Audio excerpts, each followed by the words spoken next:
Hello all, welcome back to our channel Suthamu vlogs. So ఈ రోజు అయితే మేము లంచ్లోకి ఏం రెసిపీస్ చేసుకున్నామో చూపిస్తున్నానండి.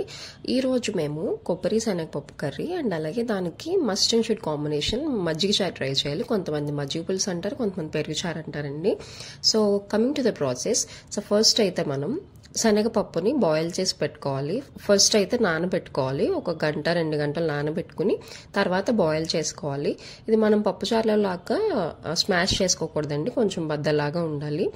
నెక్స్ట్ అది బాయిల్ అయిన తర్వాత అందులో మన టేస్ట్కి స్పైసీకి తగ్గట్టు పచ్చిమిర్చి యాడ్ చేసుకోవాలి.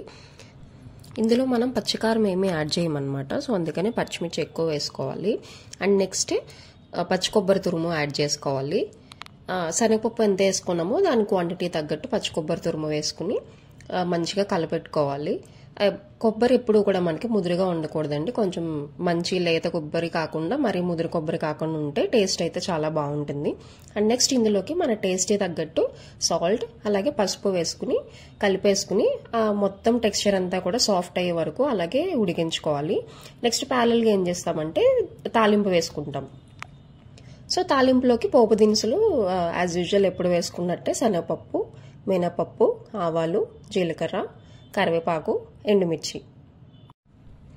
సో ఈ తాలింపు ఫ్రై అయిపోయిన తర్వాత ముందుగా మనం రెడీ చేసి పెట్టుకున్న కొబ్బరి శనగపప్పు ఉంది కదా, సో అదంతా తీసుకొచ్చి తాలింపులో వేసి కలిగి పెట్టేసుకుని ఒక 2-3 మినిట్స్ మూత పెట్టుకుని మగ్గించుకుంటే అంతే అండి, కొబ్బరి శనగపప్పు కర్రీ రెడీ. సో ఇప్పుడు దీనికి ప్యారలల్ గా మజ్జిగ చారు కాంబినేషన్ అన్నాను కదా, సో దాని ప్రిపరేషన్ కూడా చూసేద్దాం. సో ఫస్ట్ దానికోసం ఏంటంటే ఒక బాండీలో పచ్చిమిర్చి ఫ్రై చేసుకోవాలి. సో ఫ్రై చేసిన పచ్చిమిర్చిని నెక్స్ట్ ఒక మిక్సీ జార్లో వేసుకుని కచ్చాపచ్చా పేస్ట్ కింద చేసుకోవాలన్నమాట. సో ఆ పేస్ట్ని మనం తాలింపులో వేస్తామన్నమాట. సో నెక్స్ట్ తాలింపు కోసం ఏం చేయాలంటే ఆవాలు, జీలకర్ర, మెంతులు, అలాగే మన టేస్ట్కి తగ్గట్టు 1-2 ఎండుమిరపకాయలు వేసుకోండి. దాని తర్వాత కరివేపాకు, కొద్దిగా పసుపు అండ్ అలాగే మనం ముందుగా రెడీ చేసి పెట్టుకున్న పచ్చిమిర్చి పేస్ట్ ఉంది కదా, ఆ పేస్ట్ వేసుకుని కొద్దిగా ఫ్రై అయిన తర్వాత స్టవ్ ఆఫ్ చేసేసి మనం ముందుగా బీట్ చేసి పెట్టుకున్న పెరుగులోకి యాడ్ చేసుకోవాలన్నమాట. యాడ్ చేసుకుని దీన్ని బాగా కలిగి పెట్టుకోండి. కలిపేసిన తర్వాత అందులోకి పచ్చి ఉల్లిపాయలు వేసుకోవాలి. టేస్ట్ చాలా బాగుంటుందండి, అస్సలు మిస్ చేయొద్దు. అండ్ అలాగే నెక్స్ట్ టేస్ట్కి సరిపడా సాల్ట్ వేసుకుని కలిపేసుకుంటే మన పెరుగుచారు రెడీ.